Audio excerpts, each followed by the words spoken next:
Bismillahirrahmanirrahim. Assalamu alaikum dear students. Today we are going to discuss about the concept of matrices. We will also discuss rows and column of matrices and the order of a matrix. So let's start from the definition of a matrix. A matrix is a rectangular array of real numbers enclosed in a square brackets. What does that mean? That when we arrange the numbers and encloses them in a square bracket, the structure formed is called a matrix. जैसा कि आपके सामने एक structure लिखी गई है, ठीक है, एक मैट्रिक्स लिखी गई है. इस मैट्रिक्स में जो नंबर्स हैं उनको हमने इनक्लोज कर दिया स्क्वायर ब्रैकेट्स के अंदर, ठीक है. और जो स्ट्रक्चर बनी है हमारे पास, इस स्ट्रक्चर को हम क्या बोलते हैं? मैट्रिक्स बोलते हैं. And a matrix is denoted by a letter, capital letter. हर एक, अब इस डेफिनेशन में अगर आप देखें तो इसमें आपको एक वर्ड नजर आ रहा होगा, rectangular array. What is the meaning of rectangular array? Rectangular array means the arrangement of numbers in rows and columns. ठीक है, रेक्टेंगुलर एरे का मतलब क्या है कि जब हम नंबर्स को अरेंज कर देते हैं in form of rows and columns, तो इस अरेंजमेंट को हम क्या बोलते हैं? रेक्टेंगुलर एरे बोलते हैं. ठीक है, तो सिंपल है डेफिनेशन के मुताबिक. अब डेफिनेशन क्या है कि matrix is a rectangular array of a real numbers enclosed in a square brackets. कि जब हम नंबर्स को अरेंज कर देते हैं in the form of rows and columns और उनको इनक्लोज कर देते हैं एक स्क्वायर ब्रैकेट के अंदर, तो जो फॉर्म बनती है, जो स्ट्रक्चर बनती है, उसको हम क्या बोलते हैं? मैट्रिक्स बोलते हैं. बहुत ही आसान है. एक और एग्जांपल हम लिख लेते हैं. एग्जांपल मैट्रिक्स बी है जिसके एलिमेंट्स 2, 3, 6, 4, 5, 1. ठीक है, इस तरह से एक और एग्जांपल हम ले लेते हैं इसकी, ए बी सी डी. ठीक है, तो ये हमने क्या किया, जो नंबर्स हैं इनको अरेंज कर दिए है रोज और कॉलम्स के अंदर, उसको इनक्लोज कर दिया है स्क्वायर ब्रैकेट्स के अंदर. तो ये जो अरेंजमेंट बनती है, ये इसको हम क्या बोलते हैं? मैट्रिक्स बोलते हैं. अब इसमें अगर आप देखें तो इस डेफिनेशन के मुताबिक आपको यहां पे क्या दी गई हैं? रोज और कॉलम्स. तो हमें पता होना चाहिए कि what is the meaning of rows and columns of a matrix. तो रोज किसको बोलते हैं?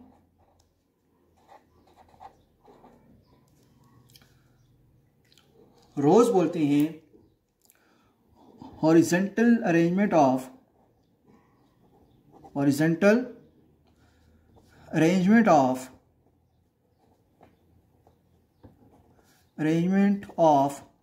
Numbers in a matrix. ठीक है, जब आप नंबर्स को हॉरिजॉन्टल अरेंज करते हो मैट्रिक्स के अंदर, तो ऐसी अरेंजमेंट को हम रोज कहते हैं. और कॉलम्स क्या होता है?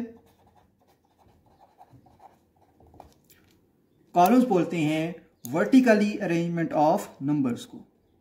वर्टिकली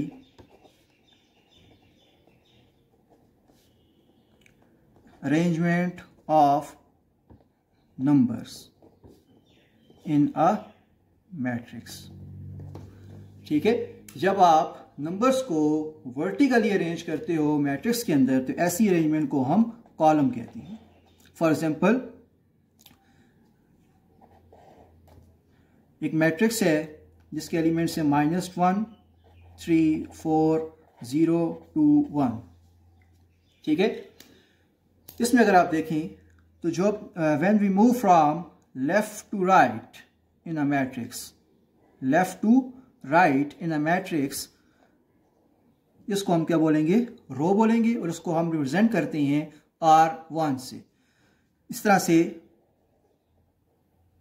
जब हम लेफ्ट टू राइट मूव कर रहे हैं तो ये क्या है? रो है. और इसको हम रिप्रेजेंट करेंगे R2 से. और ये क्या है? रो 2 है. मतलब कि इस मैट्रिक्स के अंदर दो रोज हैं, रो 1 एंड रो 2. इस तरह से जब हम मूव करेंगे from top to bottom, when we move from top to bottom in a matrix, इसको हम क्या बोलते हैं? कॉलम बोलते हैं, C1. इस तरह से ये C2 एंड C3. तो इस मैट्रिक्स में नंबर ऑफ रोज 2 हैं और नंबर ऑफ कॉलम्स 3 हैं। समझ आ गई होगी उम्मीद करता हूँ आपको। रोज क्या होंगी? The horizontally arrangement of numbers in a matrix is called rows and the vertically arrangement of numbers in a matrix is called columns। ठीक है, बहुत ही आसान है। और ये जो रोज एंड कॉलम्स हैं ये इस मैट्रिक्स की डायमेंशन बताती हैं। ठीक है, इसकी डायमेंशन या इसका ऑर्डर बताती हैं कि इसमें नंबर ऑफ रोज और नंबर ऑफ कॉलम्स इस मैट्रिक्स के अंदर कितने हैं। तो ऑर्डर ऑफ मैट्रिक्स क्या होता है?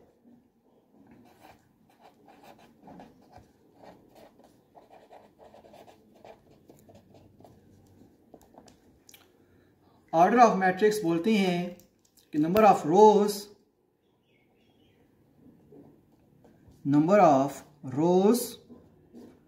And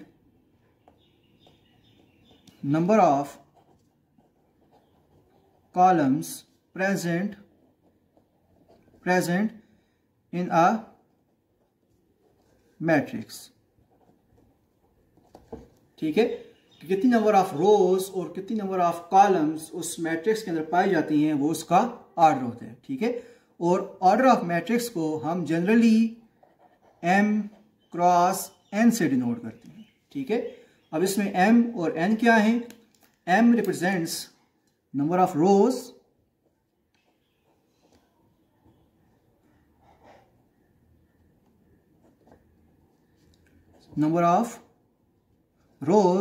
and n represents the number of columns। ठीक है, अब ऑर्डर ऑफ मैट्रिक्स क्या होते हैं? Number of rows and columns present in a matrix are called its order. वो उसका क्या होता है? ऑर्डर होता है, या उसको हम डायमेंशन भी बोलते हैं। ठीक है, और जो ऑर्डर ऑफ मैट्रिक्स है उसको हम जनरली m क्रॉस n से रिप्रेजेंट करते हैं, जिसमें m क्या है? m रिप्रेजेंट कर रहा होता है नंबर ऑफ रोज को and n represents the number of columns. ठीक है, फॉर एग्जांपल हम यहाँ पे एक मैट्रिक्स लिख लेते हैं। मैट्रिक्स A है 1 2 3 4 5 6 7 8 9। अब आपने बताना है कि इसका ऑर्डर क्या है। तो ऑर्डर के लिए आप क्या चेक करते हो? Number of rows and number of columns. तो इसमें अगर हम देखें तो नंबर ऑफ रोज कितनी है? R1 R2 and R3। Number of रोज कितनी है? 3 है। और नंबर ऑफ कॉलम्स कितने हैं? C1 C2 एंड C3, वो भी कितने हैं? 3 हैं। तो order of matrix A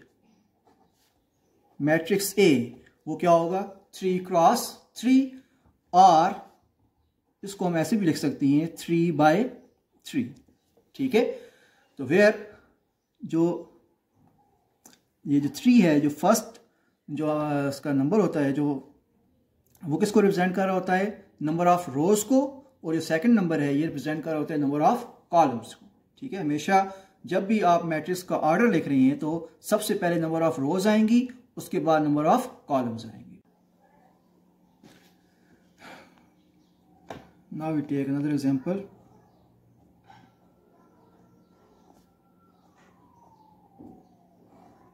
Here you can see that number of rows are 3